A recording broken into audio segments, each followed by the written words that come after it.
Dédicace. Cher maître, vous avez retrouvé la France des rimeurs de Delette, et c'est vous qui nous avez appris à lire dans Ronsard. Quand vous avez pratiqué votre critique, vous avez fondu les plus rares suavités du sentiment personnel dans une forme travaillée de main d'ouvrier, et qui touche d'un côté à Callimaque et de l'autre côté à Bello. C'est à cause de cela que je vous dédie ces quelques pages.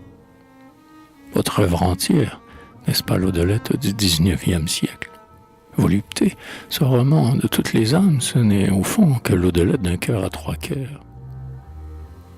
La consolation, cette vie nouvelle d'à présent, c'est l'Odelette d'un seul Dante à 20 Virgile plus ou moins authentique. Port-Royal, c'est l'Odelette d'un quasi-sceptique à une hérésie. Les critiques et portraits, les portraits de femmes, les causeries du lundi, c'est la série des Odelettes du critique poète à cet ami protée qui s'appelle Le Monde. Si l'on m'accusait pour avoir repris quelques maîtres passés de mode, pour avoir tâché d'innover là où vous et vos pères semblaient avoir épuisé les audaces légitimes, ne trouverais-je pas en vous, cher maître, un défenseur naturel? Les pensées de Joseph Delorme m'ont enseigné mes théories. Les notes et sonnets, qui sont à la suite des pensées d'Ao, m'ont donné le type de mes formules. Vous l'avez dit excellemment. Soyons les derniers de notre ordre, les derniers des délicats. C'est justice que je vous rapporte ces grappes folles de ma vendange, à vous qui m'avez signalé Chanant. Théodore de Bonville. Avril 1856.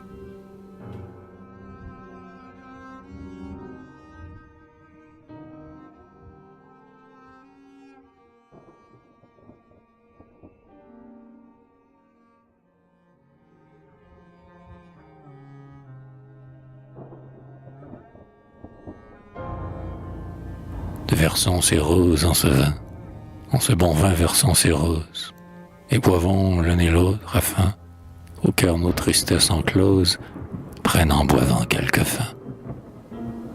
Ronsard, Ode, livre 4.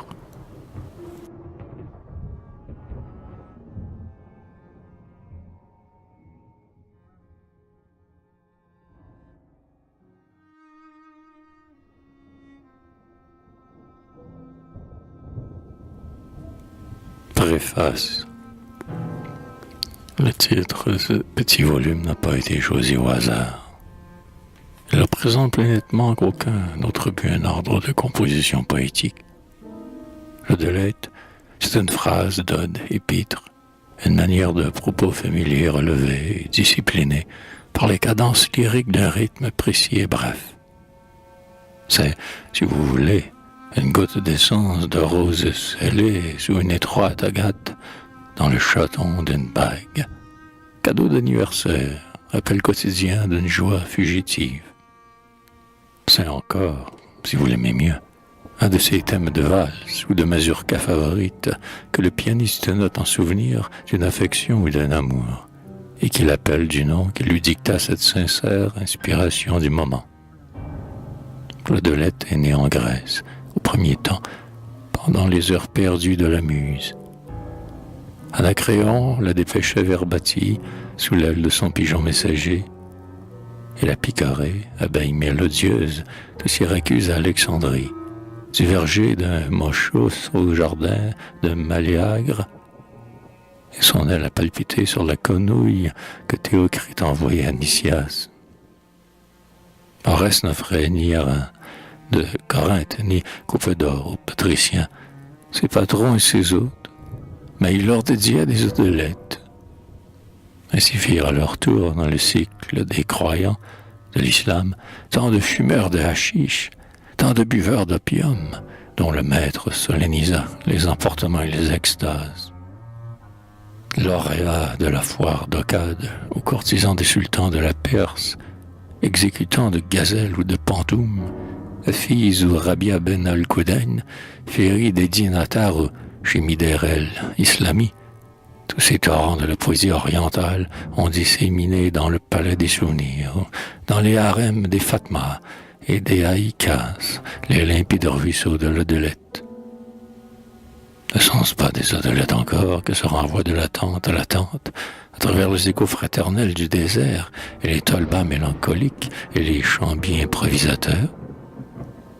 Sur les bords de la Loire, vers ce château qui se souvient d'Agnès Sorel, dans ces salles où Henri de Guise, dans sa suprême nuit, en attendant les assassins, fredonnait au pied de sa maîtresse l'audelette que des portes avaient rimée à ses frais. Rosette, pour un peu d'absence, Abel Kader, prisonnier, a récité plus d'une odelette aux Agnès Sorel d'aujourd'hui. Laissons l'hypothèse, l'histoire est assez longue. En France, Charles d'Orléans a préludé sur l'allure aux cordes d'argent. Au XVIe siècle, tous les virtuoses de la Pléiade, Ballot, Baïf, de Forte et Ronsard, plus que tous dépensèrent le meilleur de leur art à accomplir l'œuvre légère. Plus tard, l'odelette ne fut guère en faveur. Elle ne s'accommodait pas plus à la gravité froide de Boileau qu'au sans-gêne incorrect de Voltaire. Serais-je assez heureux pour avoir saisi l'écho de quelques-unes de ces chansons, dont chacune a eu sa minute d'harmonie et de gloire? Je ne l'espère pas. L'entreprise avait trop de difficultés. Une odelette ne dure pas plus longtemps que la roulade d'un rossignol, mais pour le jeu de ses trilles et ses arpèges vite envolés, il faudrait une voix d'un timbre toujours pur. Ce livre sera éclairé, du moins, auprès du public par le reflet des renommées fraternelles auxquelles je le consacre. Ainsi, les chevaliers d'autrefois, à la veille de leur lointain voyage, lâchaient à travers leurs parcs et leurs forêts quelques biches privées dont le collier portait le nom d'une dame enlacée avec le nom du suzerain. S'ils n'échappaient pas au danger de la route, la pieuse inscription leur survivait et attestait qu'ils avaient entretenu dans leur cœur ces deux grandes vertus de l'homme, la tendresse et le respect.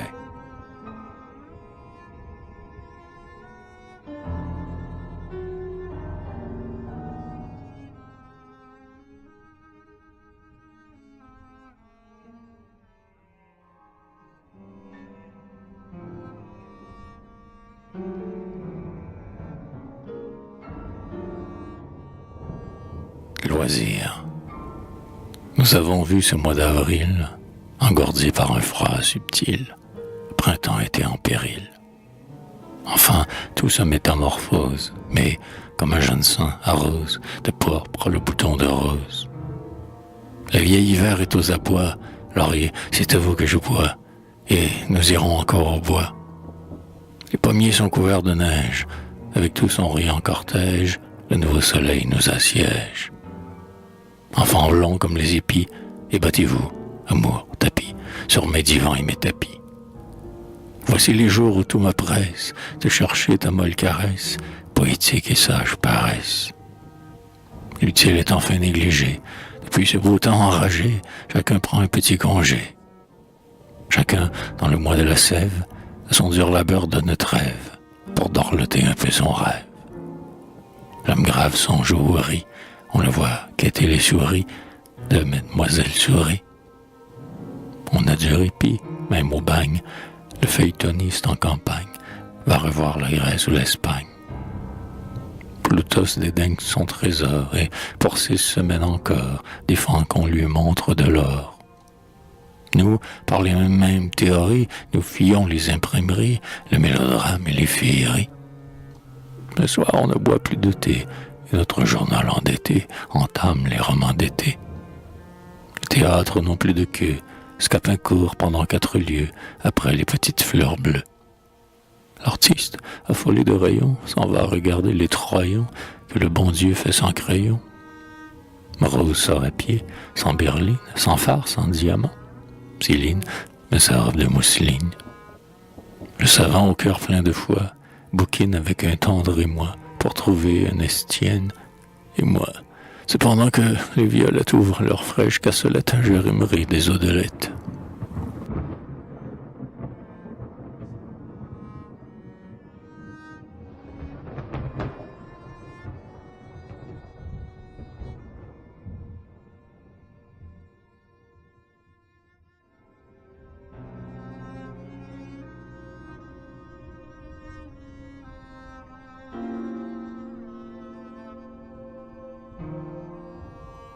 À Arsène Houssaye.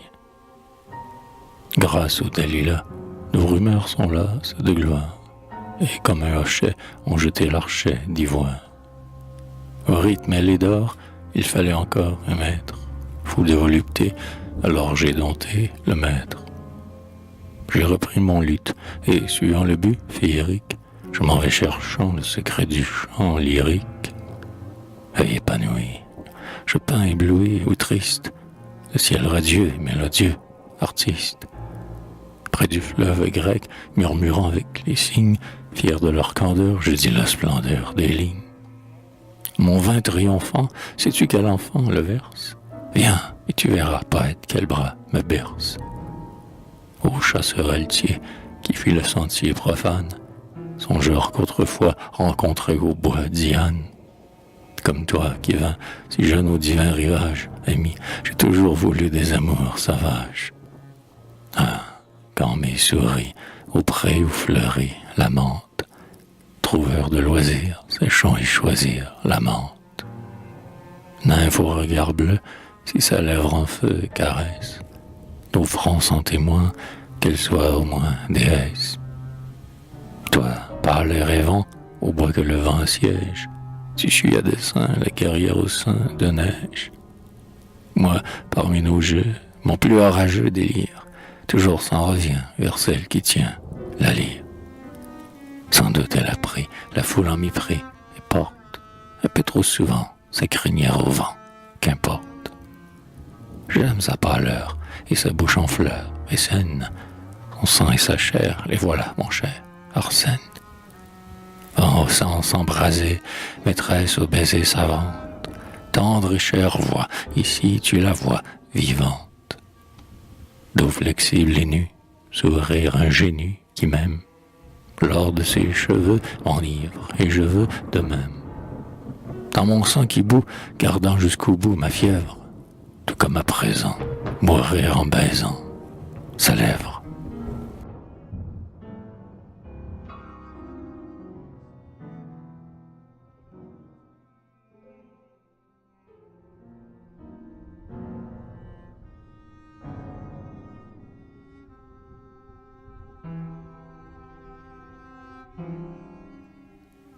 À Sainte-Beuve, à la porte d'un beau château bâti pendant la Renaissance, une dame au riche manteau, les cheveux baignés de naissance, divine, rit au vert coteau.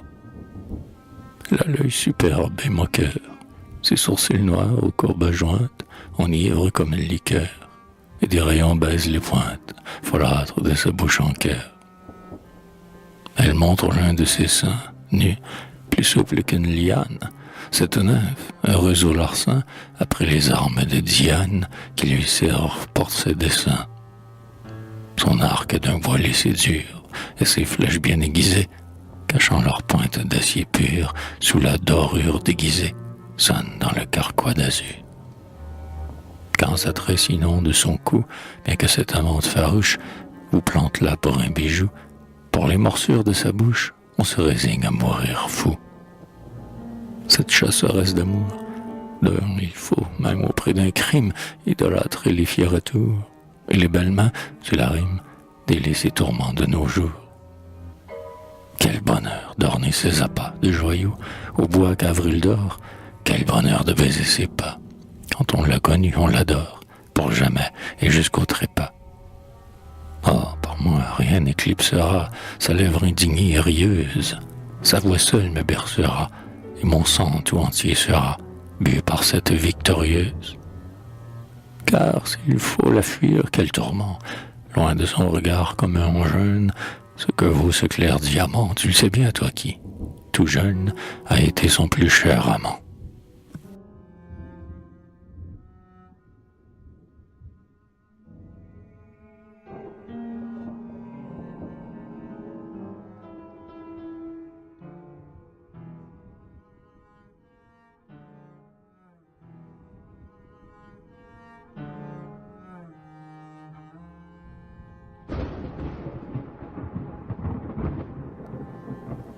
À Charles Asselineau. Vainement tu lui fais affront, votre brouille m'amuse, car je reconnais sur ton front le baiser de la muse. Tout est fini, si tu le veux, et que le vent les bouge, vite on le voit sous tes cheveux, la place est encore rouge. Tu fuis le bois des lauriers verts et la troupe des cygnes, et pour mieux laisser l'art des vers à des chanteurs plus dignes, tu ne t'égares plus jamais sous la lune blafarde. La modestie est bonne, mais cette fois prends-y garde. Par ses scrupules obligeants, trop souvent on condamne la fille amoureuse à des gens coiffés de têtes d'âne. Firdusi ne vit plus à Tus, toutes les nuits un ange vient baiser les fleurs de lotus au bord sacré du Gange. L'hyacinthe frissonne encore dans les clairières lisses, toujours faisant du soleil d'or les plus chères délices. La rose a sa douce senteur enivre Polymnie, mais je connais plus d'un auteur qui n'a pas de génie. Viens, ne laisse pas galamment notre gentil escrime, au sceau privé également de raison et de rime. Au moins, reprends notre lien pour une année entière. Et d'ailleurs, ami, tu peux bien, chez le vieux furtière, errer comme en un Sahara, acheter et revendre des bouquins, et Rato saura toujours où te reprendre. Au moins, où s'ouvrent les boutons, tous ceux qui l'ont aimé reviennent comme des moutons sur sa tresse charmée. Ah, justement, pris à l'attrait de mes rimes prolixes, j'entends errer dans la forêt les elfes et les nixes. Et dans le parc où nous songeons, la sève, dont la force croît, gonfle déjà les bourgeons, prêts à rompre l'écorce.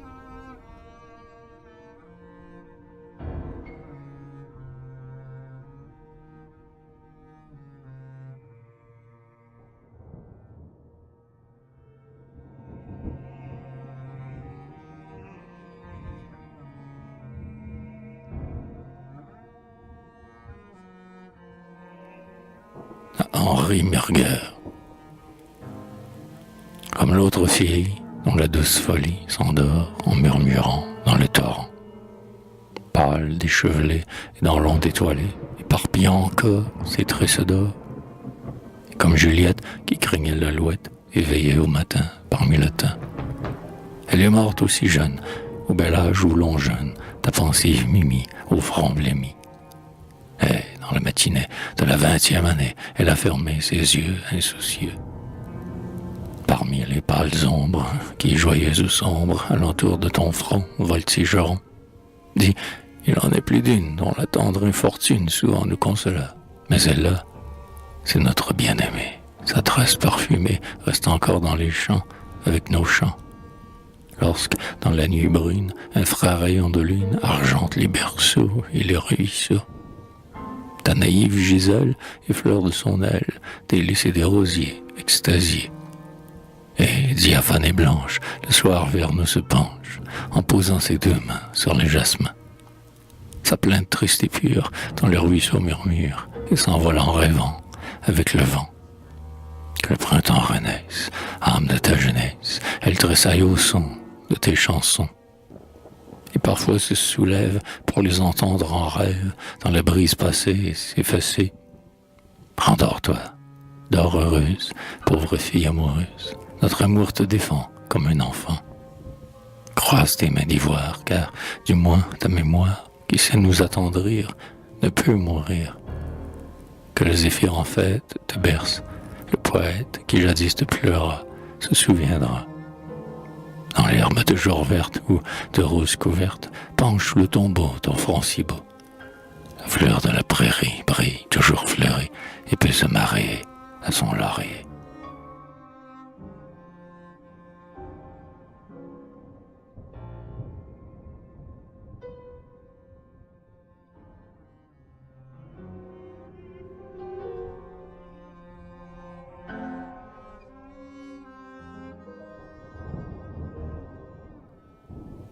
À Edmond et Jules de Goncourt. Comme sur un beau lac où le feuillage tremble, deux cygnes dans l'azur au loin voguent ensemble. Comme deux fiers chevaux buvant au flot des airs, courent échevelés dans le feu des déserts. Comme en un bas-relief plus blanc que les étoiles, s'avance le front haut de vierge au long voile, comme deux vers jumeaux volent d'un même essor, attachés par la rime avec des liens d'or. De même, avec amour, frère, vos deux pensées marchent d'un pas égal, l'une à l'autre enlacées. Ah, poète heureux, comme dans votre esprit, le même ardent rayon sur vos lèvres fleuries, et, par un double effort, vos âmes fraternelles, vers la même idéal ensemble, ouvrent leurs ailes.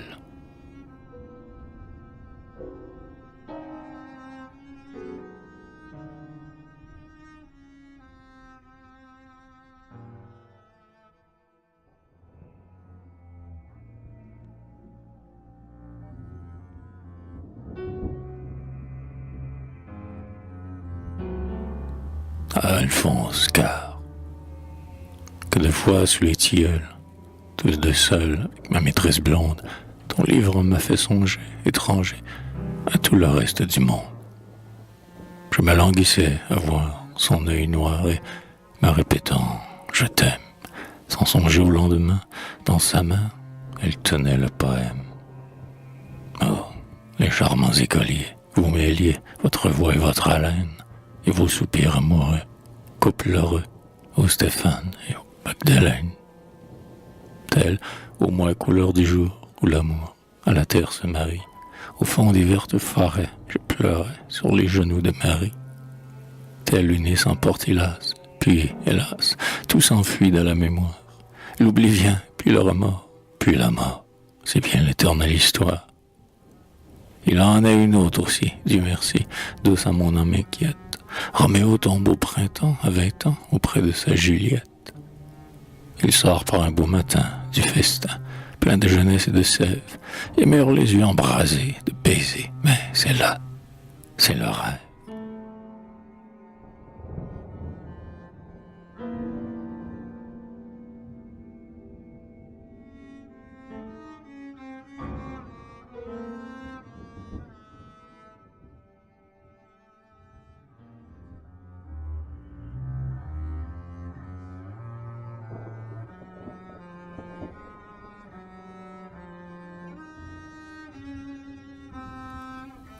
À Zélie. Ma sœur, n'est-il pas de défense contre l'affront du temps qui les a pris ces jours de notre enfance sous les cheveux flottants? Beau, envié par les mères jalouses, coupe le regard vermeil, tu me suivais à travers les pelouses, malgré le grand soleil. Te souvient-il de ce jardin sauvage, tout au cœur de moulin, où nous courions, ignorant tout servage, sous les arbres câlins?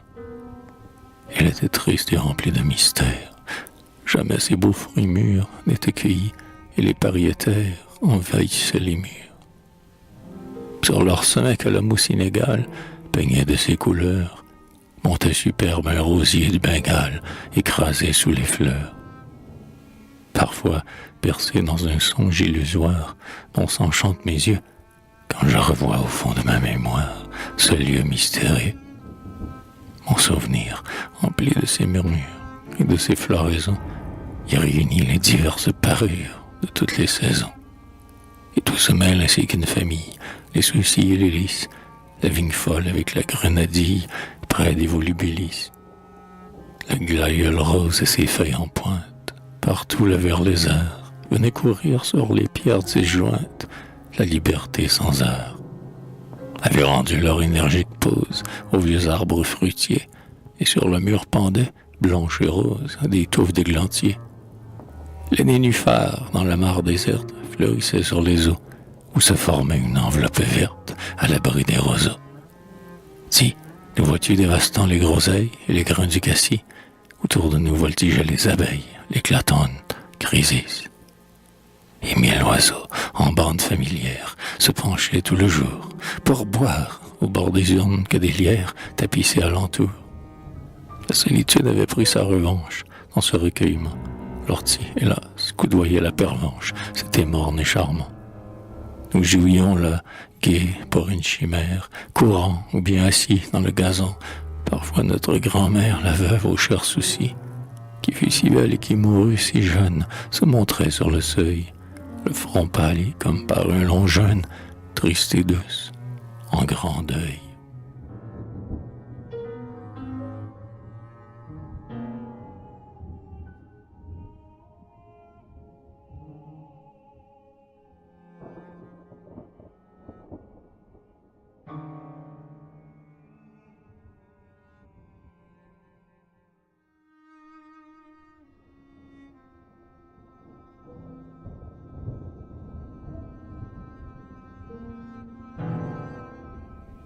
À Léon Gataille.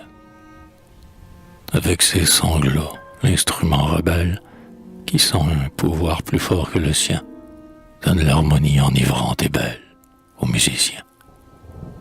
Le cheval meurtri, qui saigne et qui pleure, cède au cavalier, rare parmi nous, dont aucun effort ne peut avant l'heure lasser les genoux. De même d'abord, le rythme farouche devant la pensée qu'une d'horreur, et pour se soustraire aux dieux qui le touchent, se cabre en fureur. Mais bientôt, lâchant la main qui l'opprime, il marche en cadence, et comme par jeu, son vainqueur lui met le mort de la rime dans sa bouche en feu.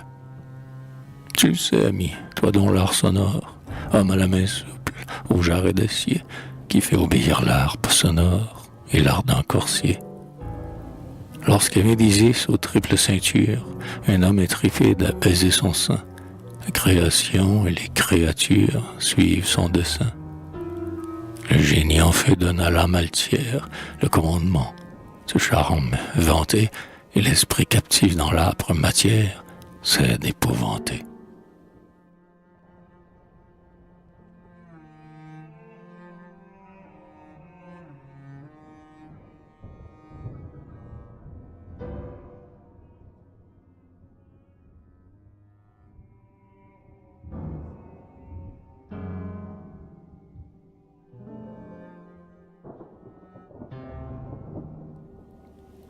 Amiri.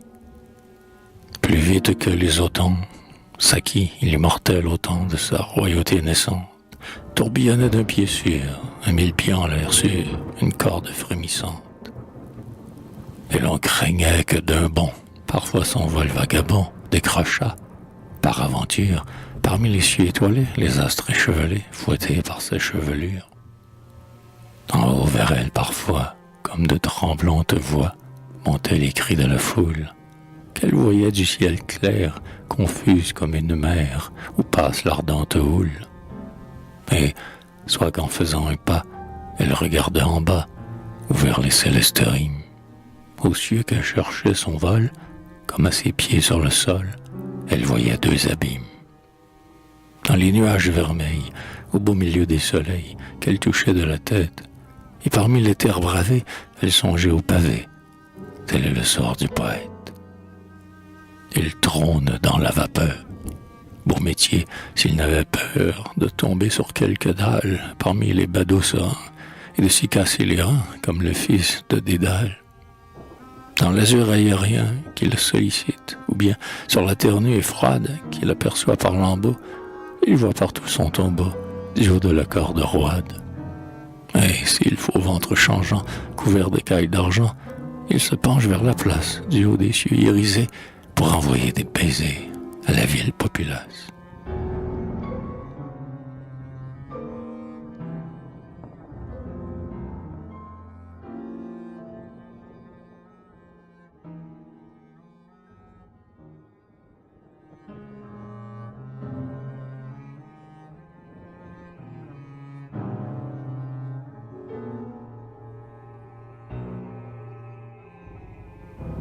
À Gavarnie.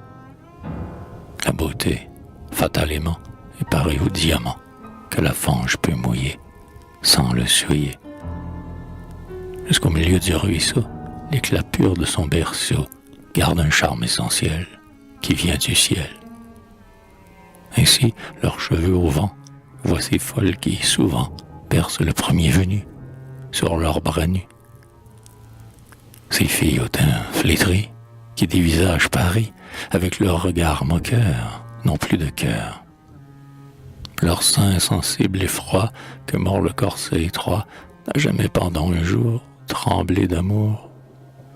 idole ivre d'encens, dont rien n'éveille les sens. Elles n'ont jamais pleuré, ni soupiré. Plus pâles que nos ennuis, ces spectres des folles nuits ne mentent même pas bien, et n'aiment rien. Rien, ni l'orgie et le bal, qui se tord en carnaval, sous les clairons furieux, la flamme aux yeux. Ni le vin, or ruisselant, âme du raisin sanglant, qui met ses riches manteaux sur nos coteaux. Ni la colère du jeu, qui rend puissant comme un dieu les combattants éblouis de ses louis.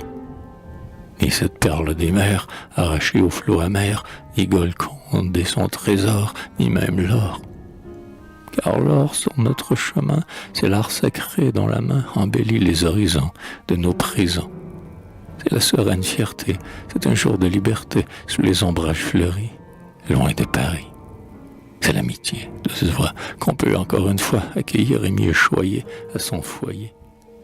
Mais ce gouffre où tout se perd, mais elle, l'or ne leur sert qu'à se parer de chiffons pour des bouffons. Pourquoi donc les chantons-nous, cœur de l'idéal jaloux, qui toujours au ciel obscur cherchons l'azur? Sur leur tête sans douceur, pourquoi, poète et penseur, fais-tu jaillir un rayon de ton crayon? Ô philosophe subtil, dis-le-moi, que reste-t-il à leur front désenchanté? Quoi? La beauté? La beauté, miroir secret, où l'amour divin paraît, reflété comme en un ciel matériel.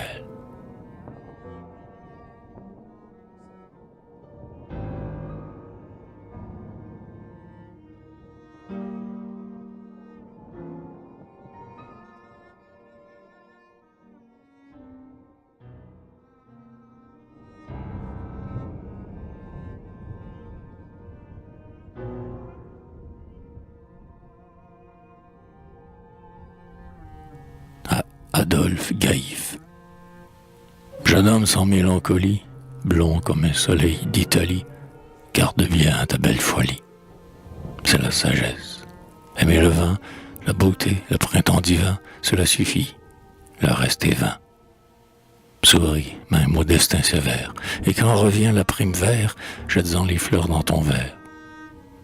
Au corps sous la tombe enfermée, que reste-t-il? D'avoir aimé pendant 2 ou 3 mois de mai? Chercher les effets et les causes, nous disent les rêveurs moroses. Des mots, cueillons les roses.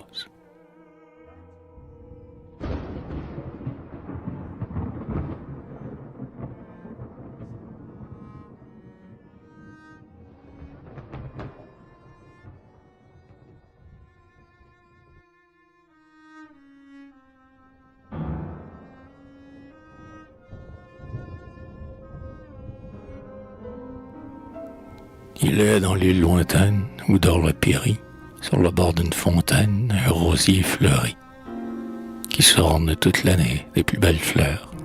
Il est une coupe ornée de 1000 couleurs, dont le sein de marbre voile les flots d'un doux vin.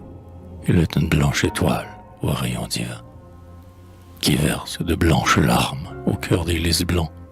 Il est un seuil plein de charme pour mes pas tremblants, où je vais poser ma tête pour me reposer. Il est un jardin en fête, plus doux qu'un baiser, qui le soir, au clair de lune, tressaille embaumé. C'est ton front, ta tresse brune, ta lèvre au fatmé.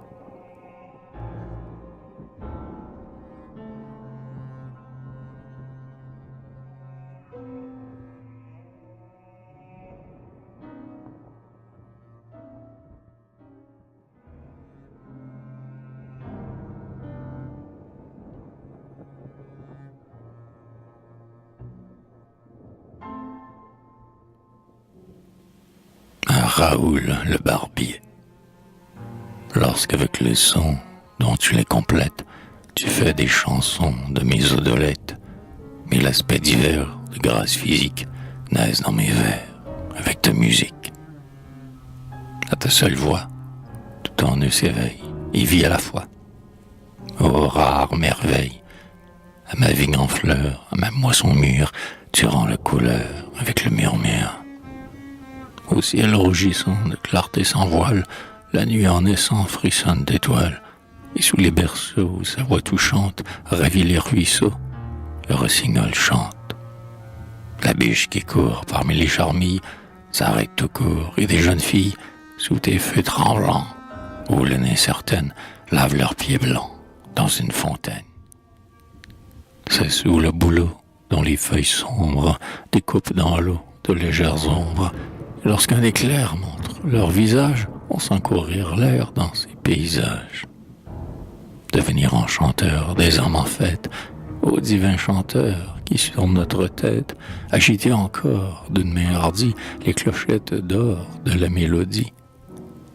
Dans l'azur secret, un sylphe voltige sur votre forêt où tout est prestige. Chacun le sien, mais rien ne s'achève aux musiciens qu'avec votre rêve. Le monde amoureux de la poésie se sent plus heureux lorsqu'il s'extasie aux accords si doux nés de ce délire, mais c'est toujours vous qui tenez la lyre.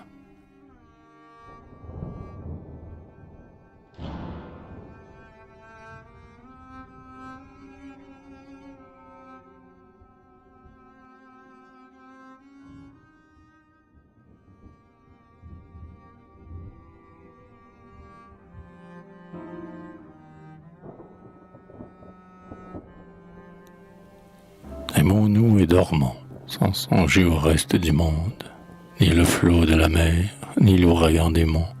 Tant que nous nous aimons, nous courbera ta tête blonde, car l'amour est plus fort que les dieux et la mort. Le soleil s'éteindra pour laisser ta blancheur plus pure. Le vent qui jusqu'à terre incline la forêt, en passant n'oserait jouer avec ta chevelure, tant que tu cacheras ta tête entre mes bras. Et lorsque nos deux cœurs s'en iront aux sphères heureuses, où les célestes lys écloront sous nos pleurs, alors, comme deux fleurs, joignons nos lèvres amoureuses et tâchons d'épuiser la mort dans un baiser.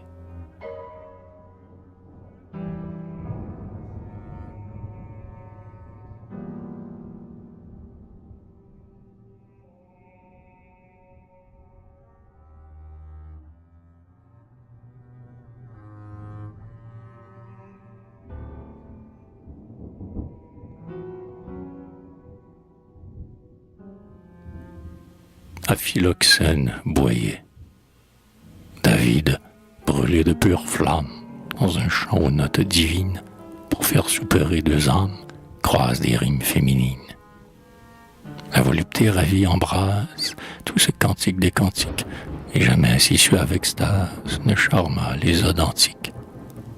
On dirait deux blanches colombes que les feux de l'amour meurtrissent, roucoulant au-dessus des tombes, au mois où les roses fleurissent. Si comme toi, quand tu te penches sur saphir et où tu respires, j'avais entrevu sous les branches le songe étoilé de Shakespeare. Je voudrais écrire un poème dans ce rythme des cœurs fidèles, aussi doux que le mot. Je t'aime et rempli de langueur mortelle. Et, comme dans une peinture où se lamente le génie, toutes les voix de la nature pleureraient dans ma symphonie.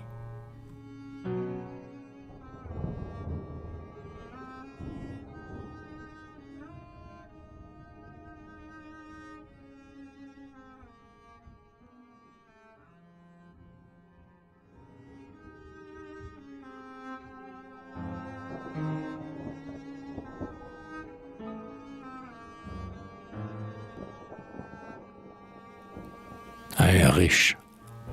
Ma foi, vous avez bien raison. Vous pour qui tout est floraison et violette, parfumant les pieds de vos lys, de ne pas célébrer Phyllis en odelette. Vous qui pouvez chaque matin, bercé par le flot de satin qui vous arrose, voir dans l'or de votre salon tomber les flèches d'Apollon, parler en prose. Mais pour nous qui, jusqu'à présent, soupons sous la treille en causant avec la lune, et c'est notre meilleur repas. Amis, ne nous enlevez pas notre fortune. Dans les fleurs, près de frais bassins, nous nous couchons sur des coussins très prosaïques.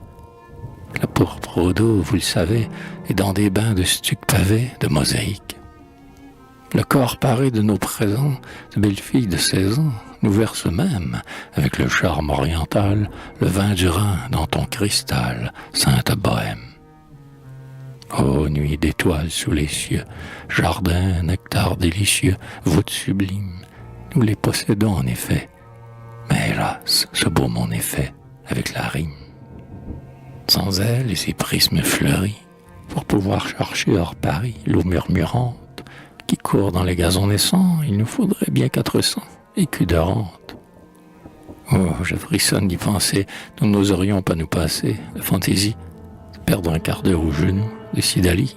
Ah, laissez-nous la poésie.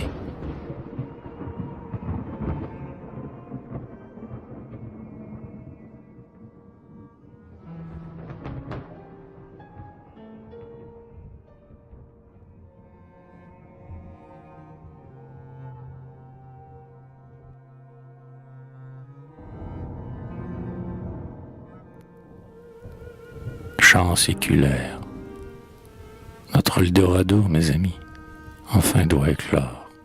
Malgré mon bandeau, je vois une nouvelle aurore.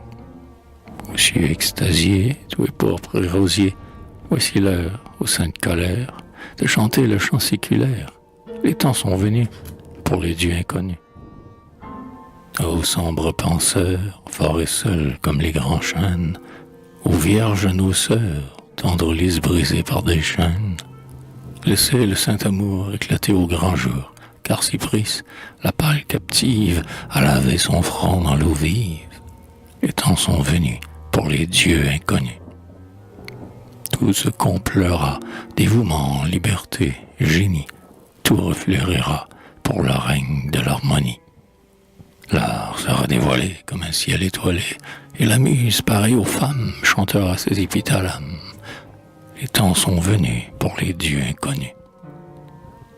Je vois les doux vers rejaillir en strophes écloses, et des arbres verts, un miel pur couler dans les roses. Les grâces vont pieds nus sur les monts chevelus, et leurs pas dans les fleurs naissantes guident en cœur les vierges dansantes. Les temps sont venus pour les dieux inconnus.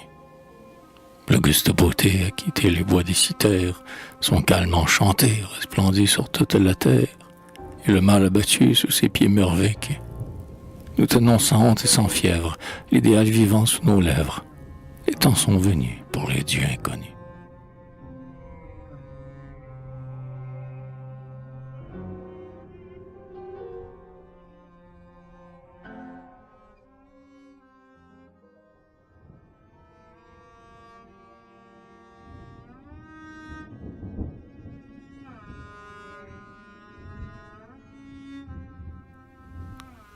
À Roger de Beauvoir.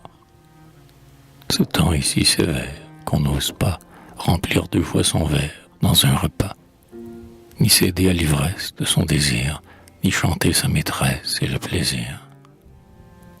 On croit que, pour paraître rempli d'orgueil, il est distingué d'être toujours en deuil.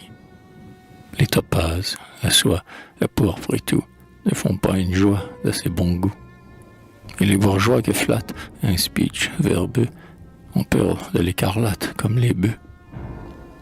Oh, pauvres gens sans flamme qui, par devoir, mettent même à leur âme un habit noir. Qu'ils ne puissent plus voir sans déroger, c'est bien fait pour leur gloire. Mais, cher Roger, nous de qui le cœur aime un doux regard, admirons ce carême comme objet d'art. Et restons notre aise dans le soleil qu'a fait Paul Véronèse aux dieux pareils. Sa lèvre nous embrase, que ces marchands gardent pour eux l'emphase, et nous les chants. Tant que des gens moroses le ciel est pris, ne mettra pas aux roses un habit gris. Tant qu'au dôme scintillent les firmaments, parmi les saphirs brillent des diamants. Tant qu'au bois où m'accueille un vert sentier, naîtront le chèvrefeuille et l'églantier. Tant que sous les dentelles daignent encore nous sourire les belles aux cheveux d'or. Tant que le vin de France et les raisins porteront l'espérance à nos voisins. Gardons la jeune grâce pour les chansons, que jamais rien ne lasse notre chanson. Et vous que j'accompagne, jusqu'au mourir, versez-nous le champagne, laissons courir. Avec l'or et la lie de sa liqueur, l'inconstante folie dans notre cœur. Buvons ce flot suave et sans rival, et nous prendrons l'air grave au carnaval.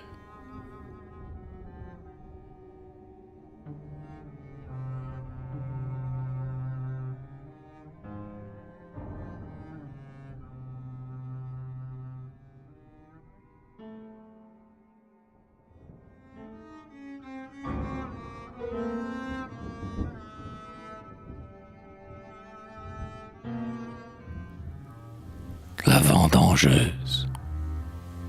Toi dont les cheveux doux et longs se déroulent en ondes fières, comme les flots de ta rivière, ô belle fille de Châlons. Penche ta tête parfumée, que je puisse, ô ma bien-aimée, voir baigner par ses cheveux blonds ton riant profil de camée. Ô fille d'un climat divin, tu naquis plus blanche qu'un cygne, et ton grand-père dans sa vigne mouilla ta lèvre avec du vin. Aussi, lorsque la prime vert triomphe du climat sévère, loin du monde vulgaire et vain, vers les cieux tu lèves ton verre. Tout à l'instant qu'il faut saisir, tu mords, et d'une ardeur pareille au raisin gonflé de la treille, comme à la grappe du plaisir.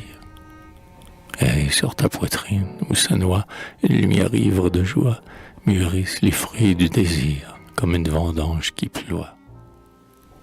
Dans tes veines, de toutes parts, bourguignonne aux tresses dorées, le sang des bacchantes sacrées bouillonne dans ton sang épars.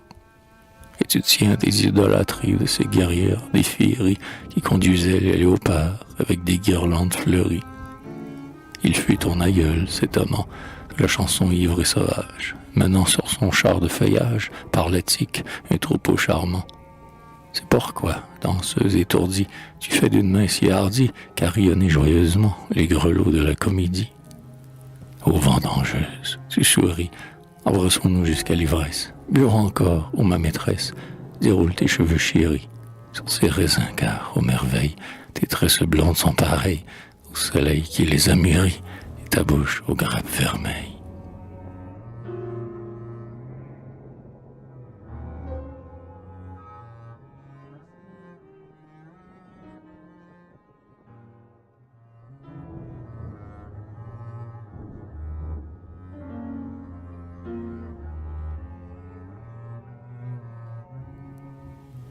À Théophile Gautier. Quand sa chasse est finie, le poète oiseleur manie l'outil du ciseleur. Car il faut qu'il meurtrisse pour y graver son pur caprice, un métal au cœur dur. Pas de travail commode, tu prétends comme moi que l'ode garde sa vieille loi, et que, brillant et ferme, le beau rythme des reins enferme l'idée au front serein. Car toi qui, fou d'extase, mené par les grands cieux, Pégase, le cheval aux beaux yeux. Toi qui sur une grève sais prendre en ton réseau le rêve comme un farouche oiseau. Maître qui nous enseigne l'amour, du vert laurier, tu daignes être un bon ouvrier.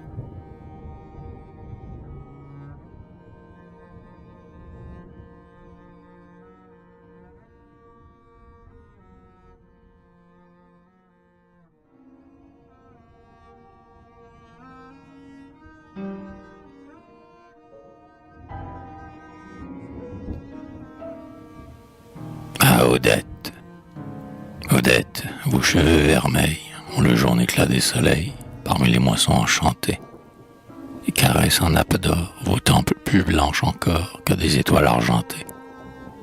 Quand l'aurore rose à demi se joue et frissonne parmi cette douce toison fatale, de pâles et tristes lueurs éclairent de reflets rêveurs votre joue aux teintes d'opale. Sur votre jeune front penché, l'étincelle d'un feu caché brille dans vos yeux clairs et sombres, et comme de tendres pistils, les bandeaux soyeux de vos cils vous caressent de grandes ombres. Vos lèvres déjà tout en fleurs ont l'harmonieuse pâleur de la sensitive froissée, et celui que rien n'outragea, votre front se courbe déjà sous l'orage de la pensée. Vos regards sont si languissants qu'à votre petit cœur je sens saigner de secrètes blessures. Et parfois dans vos yeux pensifs, je crois voir s'amasser, captifs, tous les pleurs des amours futurs. Ah, que ces pleurs silencieux ne coulent jamais de vos yeux et ne voyez jamais éclore autour de vos cheveux flottants de nos saisons que le printemps et de notre jour que l'aurore. Que rien n'emplisse de sanglots votre âme pareille à ces flots où Dieu lui-même se reflète. Parlez aux cieux, aux champs, au bois, avec votre plus douce voix. Soyez heureuse, chère Odette. Dites au bosquet de rosiers, je veux que vous me le disiez, comment vos fleurs s'épanouissent. Et parmi de calmes amours, je veux que ma vie et mes jours, ainsi que vos roses fleurissent. À la source dont le flot clair boit le bleu transparent de l'air, dites, je veux, au flot sans nombre, que mes jours coulent comme vous, sur un chemin facile et doux, à l'abri d'un feuillage sombre. Ô bel ange qui suit vos pas, je veux que ma route ici-bas ne soit qu'harmonie et sourire. Tel dans l'oasis du désert, on entend parfois un concert de voix humaines et de lyres. Tous écouteront votre vœu. Vous parliez encore au bon Dieu hier dans les célestes féeries, et vous devez encore savoir en quels mots se parle au soir un ange et des roses fleuries.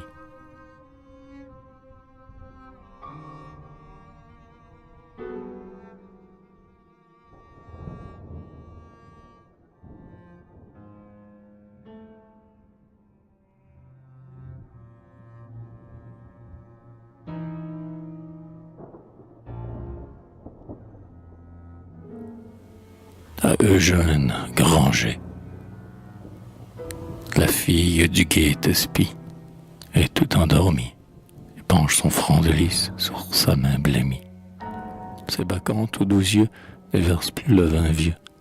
Assez de pleurs, j'aime mieux l'amour de mamie.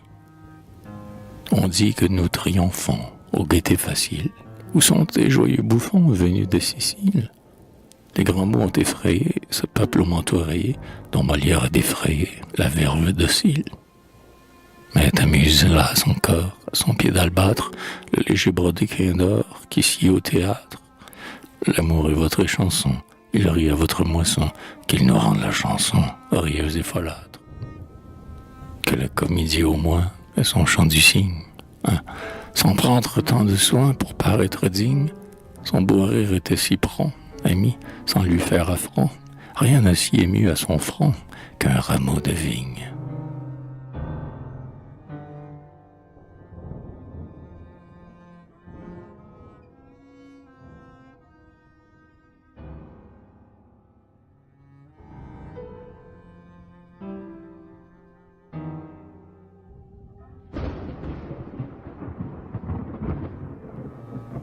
À Jules de Prémarin.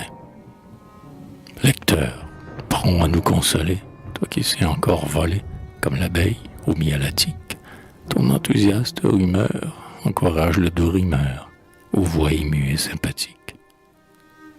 Oh mon ami, c'est déjà vieux, depuis 10 ans, les envieux, acharnés sur la même lime, ensanglantent leurs yeux ardents et viennent se briser les dents contre l'acier pur de ma rime.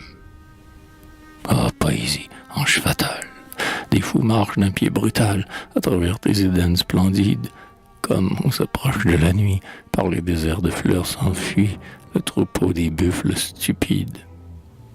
Main croisée, pervenche, éteint, comme ces lueurs du matin, qu'enveloppant en vain des voiles.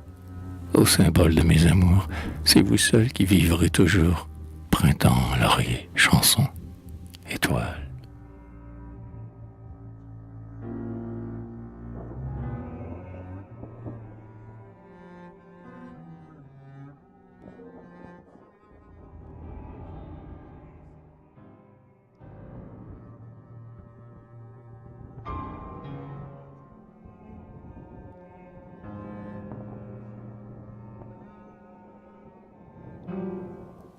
Théophile Gautier. Théophile Gautier, poète, au regard limpide et vermeil, dont l'œuvre fut un hymne en fête à la vie ivre de soleil. À l'heure où la mort en délire, avec un regret insensé, admire encore ton fier sourire qu'elle éteint de son doigt glacé. Pardonne-moi, maître des charmes, ton esprit s'enfuit vers le ciel, si tu vois mes yeux pleins de larmes devant toi, songeur immortel. Pardonne-moi si je te pleure, car, ô maître, c'est l'humble ami qui prie sanglote à cette heure, auprès du lutteur endormi. Mais ma propre fierté s'irrite de s'attrister en ces douleurs, et je sais qu'un tel deuil mérite bien autre chose que des pleurs. Car, ô pur génie, âme immense qu'emplissait la sainte beauté, à cet instant pour toi commence une double immortalité. Et tandis que ta poitrine déployant son aile de feu, ce qui fuit la flamme divine s'envole et retourne vers Dieu. Fier meurtrier de la nuit noire, vainqueur du silence étouffant, ton génie entre dans la gloire, libre, superbe et triomphant. Cependant que tes filles pleurent et que tes fils sont pleins d'effroi, mornes comme ceux qui demeurent après des hommes tels que toi. Cependant qu'en ce triste bagne songe leur vivant désespoir, et cependant que ta compagne pleure sous ses longs voiles noirs. Artiste, créateur sans tache, sage et patient ouvrier, souriante la muse attache sur ton front le divin laurier. Sereine et fixant sur ton livre, son regard clair comme un flambeau, à jamais elle te délivre de l'épouvante du tombeau. Et l'envie aux dents de couleuvre a beau se plaindre et crier, non, elle fait briller sur ton œuvre luxuriante et sur ton nom l'éclat lumineux et féerique, le flamboiement mélodieux qui sied au poète lyrique dans son triomphe radieux. Et s'éveillant sous son doigt rose, chanteur illustre et vénéré, les clartés de l'apothéose ruissellent sur ton front sacré.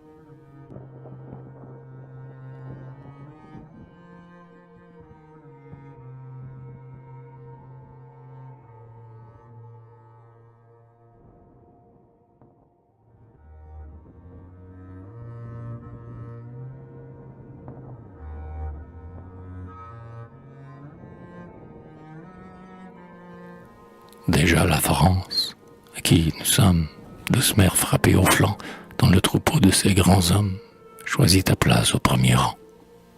Et, te célébrant dans ses veilles, elle te bénit, fils pieux, d'avoir égalé les merveilles qu'enfantèrent nos grands aïeux.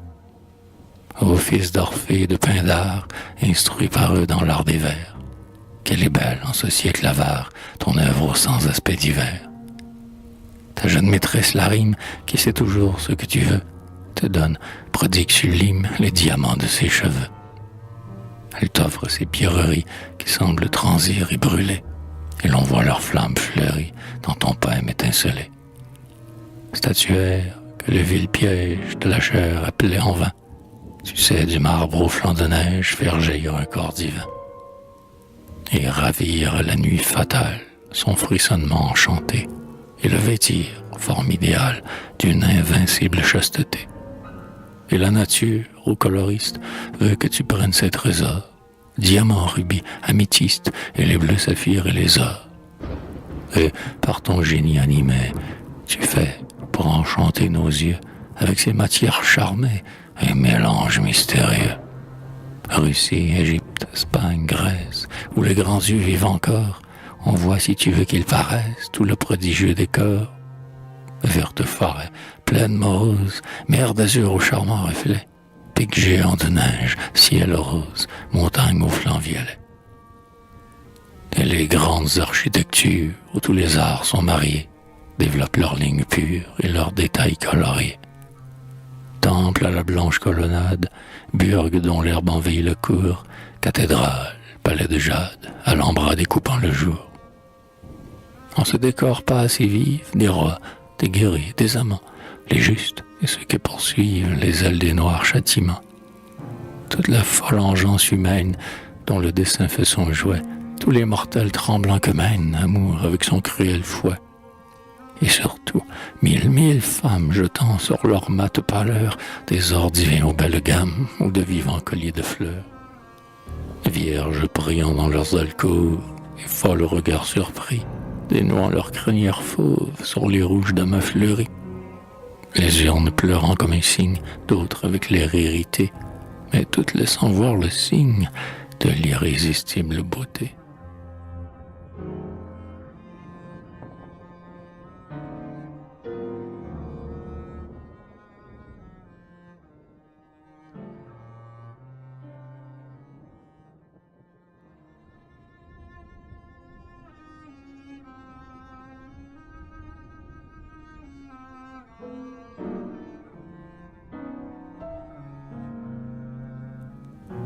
beauté. C'est le seul poème que tu chantas sous le ciel bleu, grand porteur de lyre, et toi-même, tu fus sage et beau comme un dieu. Sans que rien jamais la courrouce, un regard calme et contenteur brillait dans ta prunelle douce. On eût dit qu'un divin sculpteur, dans son jardin planté de vignes, y prit du beau comme du bien, avait pétri les nobles lignes de ton visage olympien. Ta barbe légère et farouche tombait soyeuse en s'effilant pour encadrer ta belle bouche aussi rouge qu'un fruit sanglant. Comme oseuse de l'ode ancienne qui songe aux éternels devoirs, ta chevelure ambroisienne ruisselait en brillant flot noir. Sur ton large visage austère, quelle douceur, mais quel mépris pour tous les hochets de la terre auxquels on attache du prix. Rhéteur aux démarches hautaines, bâtissant un néant profond et se penchant vers les fontaines pour remplir des urnes sans fond. Orateur dévoré de fièvre, dans le carrefour éhonté, baisant de leurs ardentes lèvres l'ignoble popularité. Amant de l'or, pourri de plaies, monnayant l'angoisse et les pleurs, blême et comptant des monnaies dans la nuit comme les voleurs. Inepte don Juan de romance, sous ces haillons d'or en plein jour, adorant tous, en leur démence, le spectre fardé de l'amour. Maître des odes éclatantes, se résignant au rire amer, pour des foules plus constantes que le flot fuyant de la mer. Au pasteur des rythmes sans nombre, comme tu regardais ces fous, acharnés à l'ombre du nombre, avec un air pensif et doux. Toi qui t'asseyais sous un arbre, en plaignant le cerf aux abois, toi, l'amant des nymphes de marbre et de la source dans les bois, qui donnait la richesse vile et tout leur or matériel, pour une âpre strophe d'Échille, s'envolant terrible en plein ciel. Toi qui, dans ton cœur invincible, n'eus pas d'autre rêve étoilé que de lire la grande Bible et de voir dans le ciel fermé. Toi qui, dans ta candeur sincère, souriais, ignorant du mal, et qui remplissais ton grand verre avec le vin de l'idéal.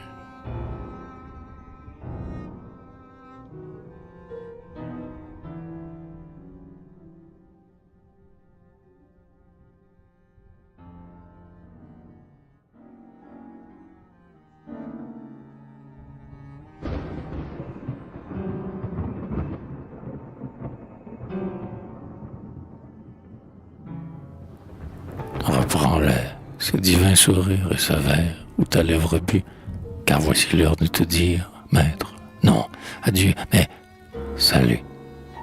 Oui, sois le bienvenu, prêtre, parmi ceux que nomment les siens, la muse qui fut leur conquête, car tu ne t'en vas pas, tu viens. Fier de ton renom qui te vante, tu viens vers la postérité, ayant sur ta lèvre vivante l'inéluctable vérité. Et dans ta main mystérieuse, apportant, vainqueur du tombeau, toute une œuvre victorieuse où resplendit l'éclat du beau. Au festin de la poésie, où chacun, levant son bras nu, boit le nectar de l'ambroisie au chanteur, sois le bienvenu. Toi qui, pareil à Véronèse, parmi les satins et les fleurs, fais resplendir en ta fournaise les femmes aux belles couleurs. Toi qui, dans un temps qui végète, nous fais songer au cœur dansant, qui bondissait sur le taille-guette, avec tes vers éblouissants. Toi qui, savant aux hardiesses, peux, comme Muiron et Silice, tailler l'image des déesses dans le marbre pareil au lys. Toi qui suis donné à la prose, le prisme durable et charmant, que traverse un éclair de rose et le poli du diamant. Toi qui répands de ta main pleine toute une riche floraison, dernier fils du chantre d'Hélène, âme, sagesse, esprit, raison. Amant du beau, du vrai, du juste, règne parmi les dieux de l'art, et viens prendre ta place auguste entre Rabelais et Ronsard.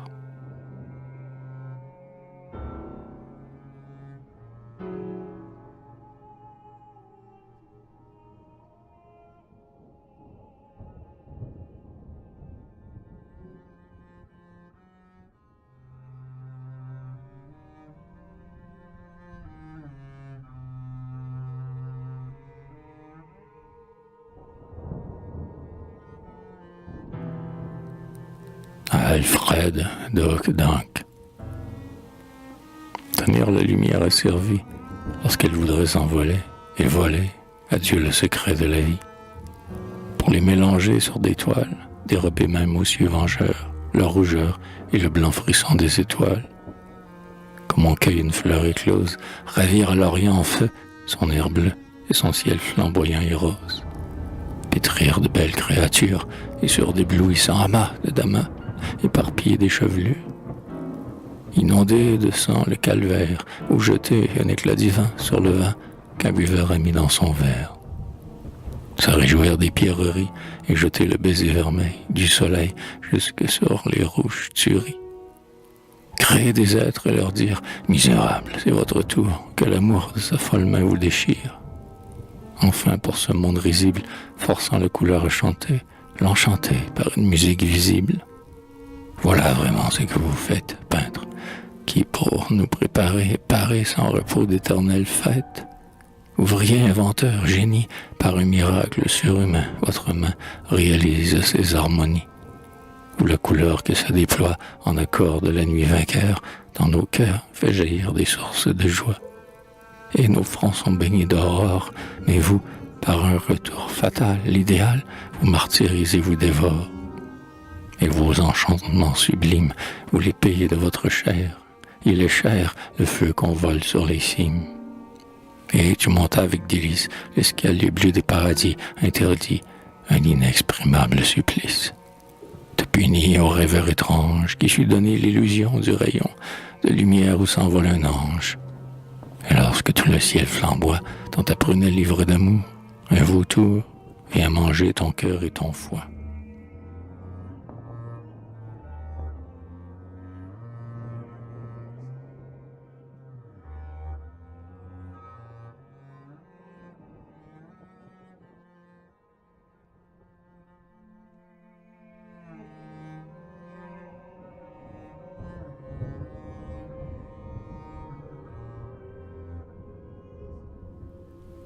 Les muses au tombeau, près de la pierre close sous laquelle repose Théophile Gautier, non tout entier, car pour son œuvre altière, ce dompteur de matière est comme auparavant, toujours vivant. Regardant cette tombe de leurs yeux de colombe, les muses vont pleurant, en soupirant. Toutes se plaignent, celles dont l'œil sombre étincelle et qui réveille encore le clairon d'or. Celle que le délire, effréné de la lyre, offre aux jeux arrogants des ouragans. Celle qui rend docile un maître de Sicile et tire du roseau des chants d'oiseaux. Celle qui, dans son rêve farouche, porte un glaive frissonnant sur son flanc, taché de sang. Et celle qui se joue et pour orner ses joues, prend au coteau voisin les noirs raisins. Et la plus intrépide, la nymphe aux pieds rapides, celle qui, sur les monts où nous l'aimons, par sa grâce savante, fait voir, chanson vivante, les rythmes clairs dansants et bondissants. Ouais, toutes se lamentent et pieusement chantent, dans l'ombre leur amie s'est endormie. Car il n'en est pas une qui n'ait eu la fortune d'obtenir à son tour son fier amour. Pas une qu'en sa vie il n'est pris et ravi par un chant immortel empli de ciel.